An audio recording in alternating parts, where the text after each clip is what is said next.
मैं आप लोगों से एक ही बात करना चाहता हूं कि आजकल विपक्षी पार्टी में जितने भी नेता हैं बस उनका एक ही धर्म है, लेता लेता लेता।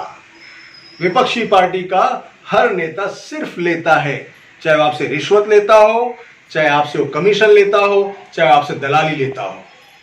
लेकिन सत्ता पक्ष में जितने भी नेता हैं उनका सिर्फ एक ही काम है, देता देता देता। हमारी पार्टी ने बिजली दी, हमारी पार्टी ने पानी दी, हमारी पार्टी ने सिंचाई के लिए ट्यूबवेल दिया, हमारी पार्टी ने हर स्कूलों को एक अलग से फंड दिया जहां पे बच्चियों के लिए शौचालय बनाया जाए। हमारी पार्टी रोज 100 किलोमीटर सड़क निर्माण कर रही है, रोज 40 किलोमीटर रेलवे का निर्माण कर रही है। हमारी पार्टी कम से कम 100 शहरों में मेट्रो का निर्माण कर रही है। इनसे रोजगार पैदा हो रहा है और कहीं भी किसी भी तरह के घोटाले या दलाली का आप रत्ती भर भी समाचार आपको किसी भी मीडिया में सुनने को नहीं मिलेगा, क्योंकि हमारी सरकार हमारी नहीं, ये हमारी सरकार आपकी सरकार है। आपको जो हमने वादा किया है उन वादों को पूरे करने की सरकार है। इस सरकार में ऐसा कोई भी नेता नहीं है जो नेतागिरी करता हो। हमने उसे सेवागिरी के योग्य बनाया है कि यदि आप सेवा कर सकते हैं तो हमारी पार्टी में आइए। कुर्ता पजामा और टोपी पहन के नेतागिरी करना हो तो हमारी पार्टी में आपके लिए कोई स्थान नहीं। पिछले 70 सालों से बहुत नेतागिरी हो गई। टोपी खुद पहनकर लोगों को टोपी पहनाना, ये नेतागिरी अब नहीं चलेगी। अब सिर्फ सेवागिरी चलेगी। जिन्हें सेवा करना है वो राजनीति में आए। राजनीति में आके 4 बॉडीगार्ड लेके अय्यासी करने वाले लोगों के लिए अब हमारी पार्टी में, या मैं ये कहूं कि आप लोगों की राजनीति में उनका कोई स्थान नहीं होना चाहिए। नेता का मतलब हो नेताजी सुभाष चंद्र बोस की तरह जो नेतृत्व कर सके, अन्यथा नेता बनने का कोई मतलब नहीं। जय हिंद। नमस्कार। आप सबको मेरा प्रणाम स्वीकार हो। आप सबके बीच में आके मुझे ऐसा लगता है जैसे कि मैं अपने घर पर आया हूं। विपक्षी दल कहते हैं कि बस मैं तो दिल्ली बैठा रहता हूं। दिल्ली मेरा घर नहीं है, आप लोगों के दिल में मेरा घर है। आप लोगों के दिल में मेरी जगह है। दिल्ली तो मजबूरी में बैठना पड़ता है, क्योंकि विकास की गंगोत्री तो दिल्ली से बहती है। लेकिन विकास की उस गंगोत्री का क्या मतलब अगर वो विकास की गंगोत्री आपके गली गली में ना बहे तो? मैं वो भगीरथ बनने का प्रयास कर रहा हूं जो दिल्ली से विकास की गंगोत्री बहती है उसे मैं आपकी गली गली तक, घर गांव मोहल्ले तक पहुंचा दूं।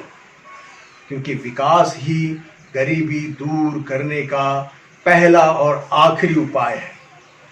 जो विपक्षी पार्टियां हम पर आरोप लगाती हैं कि हम गरीबों के लिए क्या कर रहे हैं, हम उन विपक्षी दलों से यह पूछना चाहते हैं कि जब आप सत्ता में थे तो आपने गरीबों के लिए क्या किया?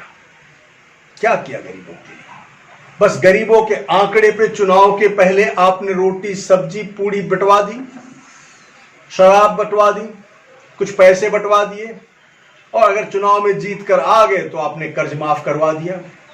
बस कर्ज माफ करवाना, कर्ज देना, कर्ज माफ करवाना, कर्ज देना, कर्ज माफ करवाना, कर्ज देना। बस इसी राजनीति में गरीब गरीब होता चला गया और इनकी पॉलिसी ऐसी बनती गई कि अमीर अमीर होता चला गया। लेकिन हमारी पॉलिसी ये नहीं है कि गरीब गरीब हो जाए, अमीर अमीर हो जाए। हमारी पॉलिसी ये है कि सभी गरीब अमीर हो और जो अमीर हैं वो सामाजिक समरसता के हिसाब से गरीबों के उत्थान में, उनके उद्धार में अपना योगदान दें। डॉक्टर बाबा साहब आम्बेडकर ने कहा था, शिक्षित हुआ, संगठित हुआ, संघर्ष करा। इसका मतलब हमें शिक्षित होना चाहिए, हमें संगठित होना चाहिए और फिर हमें संघर्ष करना चाहिए। संघर्ष किसके लिए? अपने अधिकारों के लिए। लेकिन संघर्ष के साथ जो हमारा कर्तव्य है, जो हमारी जिम्मेदारियां हैं, हमें उसका भान होना चाहिए। इसलिए एक सरकार में एक छोटे से पद का मंत्री या नेता होने के कारण, आप लोगों के बीच से उठा हुआ एक कार्यकर्ता होने के नाते मैं एक बात आप लोगों को बता देना चाहता हूं कि गरीबी का मुख्य कारण क्या होता है। गरीब कौन होता है? गरीब वो होता है जो अशिक्षित होता है। गरीब वो होता है जो बेरोजगार होता है। इसलिए गरीबों के बीच से हमें अशिक्षा और बेरोजगारी दोनों को निकालकर बाहर फेंकना है। जब गरीबी से अशिक्षा और बेरोजगारी दोनों दूर हो जाएगी तो कोई गरीब नहीं रहेगा, क्योंकि शिक्षित व्यक्ति के बारे में डॉक्टर बाबा साहब आम्बेडकर ने कहा था कि शिक्षा जो है वो शेरनी का दूध होता है। शेरनी का दूध पीना मतलब उसके लिए आपको तलवार लेकर लड़ने की जरूरत नहीं है, किसी का कत्ल करने की जरूरत नहीं है, कोई दंगा बलवा करने की जरूरत नहीं है। उसके लिए बस एक कलम उठाने की जरूरत है। अगर आपके पास कलम है तो आप अपना इतिहास लिखेंगे, और अगर आप अशिक्षित हैं तो लोग आपका इतिहास लिखेंगे और यही कहेंगे कि अरे ये तो गरीब है, कोई अपनी औकात नहीं है।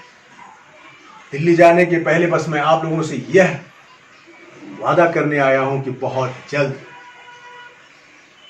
हमारे मुखपत्र में, हमारे वचन पत्र में हमारी पार्टी ने जो आप लोगों से वादा किया था, सिलसिलेवार उसको एक एक करके पूरा करना हमारा धर्म है, और इस धर्म का पालन करना ही हमारा कर्तव्य है।